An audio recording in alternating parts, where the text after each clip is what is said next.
watch it. It's gonna be fun. One of our greatest gifts as humans is problem solving, using our minds instead of our bodies. The faculty of good planning allows us to rise out of the darkness of violence and ignorance and ascend into a throne of enlightened pacifism. For an unusually difficult challenge, I decided to play Rimworld as a group of tribal pacifists who abhor and shun violence, harming any other living being. No weapons, no instigating of bloodshed, and no meat in our diet because we're vegans. In a planet torn by war and raiding, is it possible to establish a thriving colony under these harsh parameters? Okay, I thought that pacifism would mean just that they are not gonna be going and invading other factions. I did not thought that that's gonna mean we're not gonna fight back or eat meat. It's almost like your colony, almost. Almost. Selected 5 tribal colonists and embarked on my journey. On the first day, I set out my plans. The ultimate goals? 1. Cultivate a vegan food source in a world where meat is not an option, but an abhorrent transgression against nature. 2. Engineer a well-oiled machine of a colony, where my colonists can thrive and do their best work. And 3. Secure our base from any threat in the most non-violent way possible that deters attackers or subdues them so that we can reform them and release them back to their people. On the first day, we spawned into a fertile valley. Are traps an option? That's a question, because if traps are an option, then you technically are not attacking them. You're not being violent against them. They walked into the trap themselves, right? Traps are the only option? Yep. Like the polar opposite of Reggie colony? Yes. Lowly and impoverished, without a single possession, we were mere guests at the table of Mother Nature. Many forms of ownership are wrong and bad, but everything we held was shared in communion for the sake of common prosperity. The valley was all we needed to... So basically, he wants communism? Because if no one owns anything and everything is everyone's... Okay, why pacifism must go that way? Interesting. Defend ourselves. Washingbeard, Sitara, Asana, Babar, and Ichabod. Our faithful Pooch, Wise Guy. Our beloved Elk, Petulia. And who could they forget have a Amos, doggone the monkey? In Rimworld, nowhere is safe. So our only defenses were a set of blunt traps designed not to draw their victims' blood, but rather restrain them. Time was... Restrain them, sure. I know that men's content, I played these games before. Shh. Give him a benefit of a doubt. I'm sure it's gonna be completely fine. Ticking, and if you've ever lived like a vegan for a few days, you know you get hungry really fast. The first operation was planting. We need to cultivate a vegan diet to sustain ourselves and even thrive. The fertilest of fields were placed beside a stockpile. Oh, I now realize that the little squares that he uses are markings for him to know where he wants. Interesting. Room that would ultimately evolve into our refrigerator later on. It was deemed that this was the most efficient layout. A temporary stockpile would have to wait just to be walled later on. And though wood wasn't necessarily the most desirable material, it was all that we had at the moment. Meter by meter, we built up a solid foundation. By nightfall, we finished planting our crops, and we turned into sleep in that makeshift shelter for the night. Day 2. Having landed with no food stockpiled, gathering berries was our only option. We did not wish to intentionally harm any of the local animals, no matter how small. We cleared out the home and stockpiled wood and berries. Whatever we could use to get ourselves started. And though weak with hunger, it was a better alternative than drawing blood and doing harm. Even yes, we don't want to do that. Poisoning in the process. And that's okay. Food poisoning, we can get through it. We can get through it. But we cannot save the animal once we eat it. What could possibly go wrong? Definitely nothing. Also, hello, Sam. Not as long as he cooks bacon. Listen, I had a ham for breakfast today. Aren't his markings modded? It seems so, yes. Suffer massive food poisoning in the process? We did indeed. To combat it, we built a kitchen on the side as an offshoot of our would-be refrigerator. But time flies when you're vegan, and so does vomit. I was thankful. I'm sorry. If you take this one little sentence out of context, it's so bad. Times fly when you're vegan, so is vomit. Oh my gosh. But the protein, you don't need protein. You need only fiber. He sounds like American Reggie. When we reached day 3, at dawn I began penciling out what would become our future colony. No challenge is impossible, and with the right architectural layout, any colony can work. Since we depended entirely upon plant-based food sources, we would need to be well planned. Yeah, we the S need a lot stands of for plants. stockpile and the W for workshop. All of these were planned rooms. We could begin cutting stone blocks upon which Plant-based protein beans. Yes. Yes, yes. If you want protein, just eat beans. They are awesome, apparently. I've actually had a huge argument with my with an ex-girlfriend because she said protein was bad for you. I was like, oh, no, protein is useful, and yeah, protein is not just meat, but protein is useful. Beans with the boys at 3 a.m. Yeah, let's go. If animals shouldn't be eaten, why do they taste so good on my grill? Lol. Say no more. I understand now.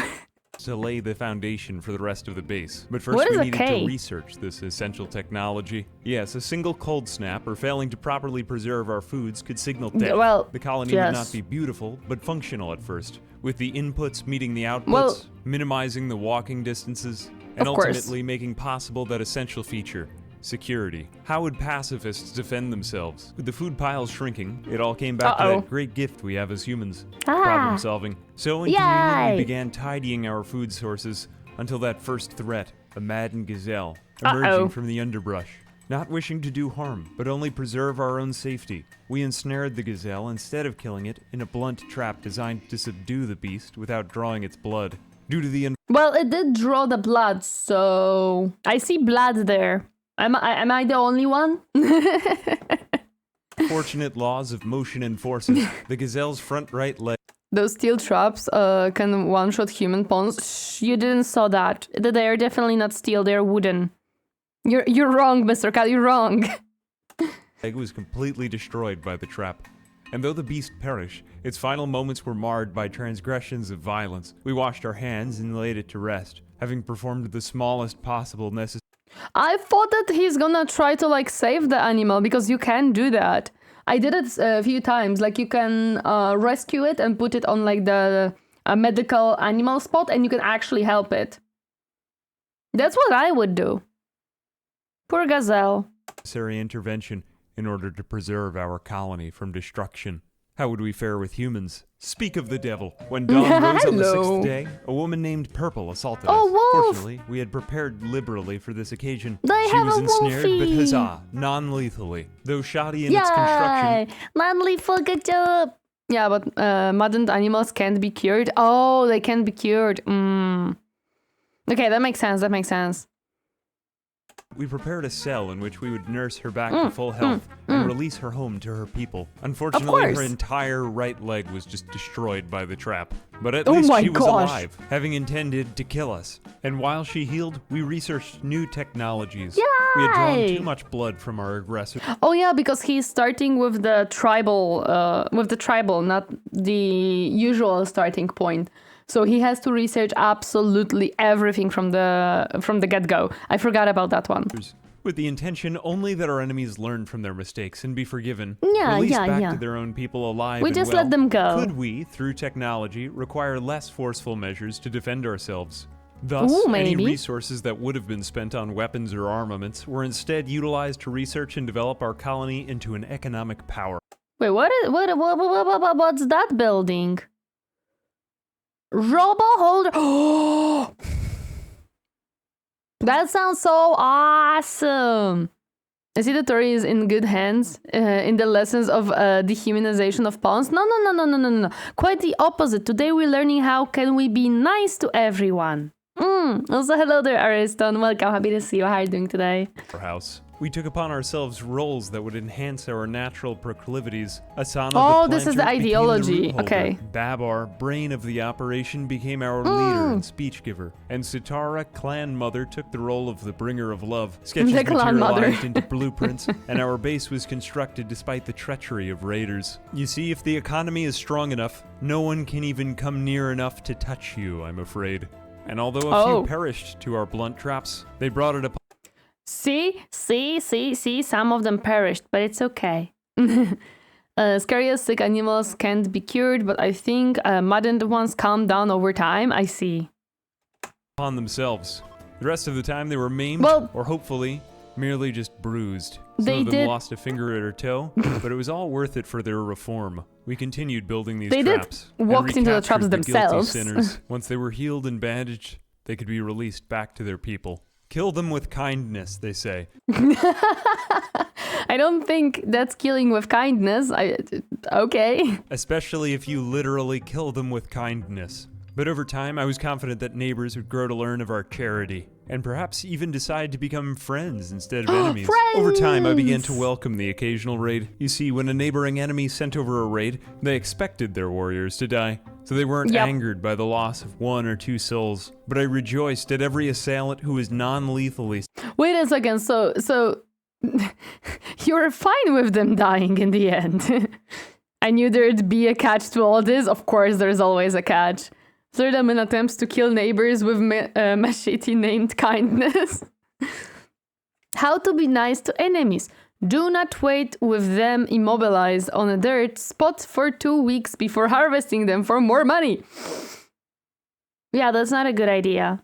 Snared by our traps, since it offered us an opportunity to bump our relations with that enemy clan and establish trust. Once we released 10 or 12 captives, they would learn of our intent to inflict no harm upon them and stop sending raids. In turn, this gave us even more time to focus on improving and growing our GDP, and ultimately our export of psychedelic drugs, as well as corn and rice. We were the metaphor.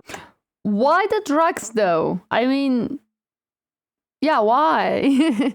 All Rimworld content creators are unhinged, and this is the tame ones. I'm not unhinged. I'm just building a farm. I have a ranch. I'm not unhinged. It's a fantastic idea. The organ trade won't build itself, you know? Sigma males of that planet, too focused on our grind to... No. It's not a body farm. I have nice ranch with animals and plants, and everyone is happy. We're fixing our medic. Had an eye toward conflict that was below us, and we forgot everything except fine dining and breathing. No, it's not an orgar farm either. A tree sprouted in our midst, a sure sign that nature itself was conspiring to reward us for our radical pacifist ideology. We pruned and planted it, then continued farming raiders, nursing them back up to full health and releasing them. Normally, recruiting a prisoner requires taking great pains to break a person's will, but this time, through our charity and goodwill, we were able to start breaking down those walls of hostility instead. Of course. Though often major, drew no blood from our well-designed traps. Therefore, as long as our fallen aggressors survived... As someone who has lived in a vegan-vegetarian household, I will be eating tuna while watching just to counter their effort. That's okay. Soon enough, she will rise to the peak. But with the right mod, doing a willing human organ donor farm is doable. I just want to do a hotel one day, too. I want a hotel one day. Survived the initial mauling. There were absolutely no complications of injuries or infections, and the turnaround rate was 100%, as long as they were tough enough to withstand the bruising of their bones. But what goes around comes around, and karma has a nasty way of paying back those who would seek to do harm unto others. So we patted our defenses and prayed for our enemies. With every released prisoners, our diplomacy score grew by another 12 points. Get this number up from negative to positive, or at least 0. And the other factions would learn to stop sending raids our way. In the meantime, this paved way for other... Oh yeah, I wonder if he has biotech and children, because he is releasing all of the colonists. He's not actually... he's actually not getting any of them to stay. You check in at Tori's hotel, you never check out. That's not true! You would check out very happily. Vegans are the proof that peer pressure is not a real thing. Fun activities like tree hugging. So as the hordes of the unwashed masses poured like water on our walls, desiring conflict, my goodness, that's a lot of them. Goals. I had already accomplished my first one by cultivating a vegan food source, and if I'm the judge, I would say that the base was a well-oiled machine. Now on to the third goal. Where else could threats arise? Certainly we had secured the forward wall that it should never be breached by normal means. But what about the farther flung threats that are all too common to name? Normally, I would have armed my colonists, but instead I leaned harder into that niche that made us such an economic powerhouse. You see, we were essentially the good version of communism. Yeah! I control everyone, and they all do what they're supposed to. As a result, we enjoy the rewards and benefits of common prosperity. So be it. Our society was a grand experiment, complemented by the dryads that rose... Rabbit Hotel. Enter healthy, go out on one leg lighter than ever. No. To be honest, in my opinion, a normal diet is way better for the mind and body. I like food in general. That much is traps expected at some point. They will be coming with stronger armor, and that is not possible to set up traps.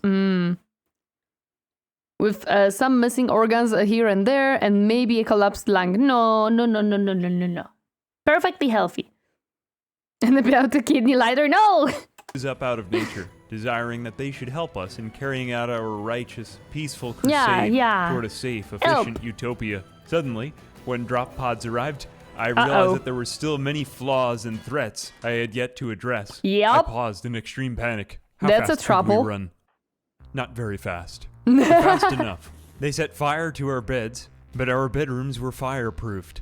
The raiders were unable to inflict additional suffering upon us, since we had already relinquished so much of the material comforts and pleasures of meat and guns in order to progress our society toward this apex of civilization. You can't take anything away from an ascetic, and you can't take meat away from a vegan. Though you may shoot off my fingers, I didn't even need them. Again, the ultimate Sigma male flex. We were too focused on our grind to need our fingers. The intrinsic value of our work was reward enough. Our enemies, though puzzled, bathed in our tears for their fallen comrades, and they began to appreciate the beauty of life. Again, they were all released. Of course. With a 100% success rate, as long as they survived. One more big raid and they would become neutral with our faction. Because technically, I think... No, wait, you get the additional points when they leave your map, I think. So they have to survive until leaving the map, if I remember correctly. 2 kidney? No.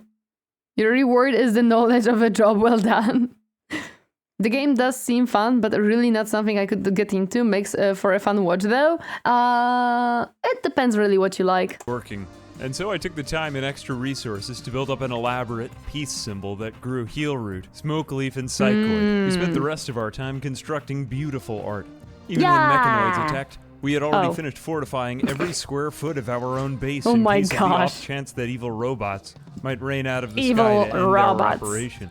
These are just the sacrifices it takes to live in a peaceful society. Evil robots. We set forth the date for the Jubilee of Non-Violence, most esteemed of pacifist rituals.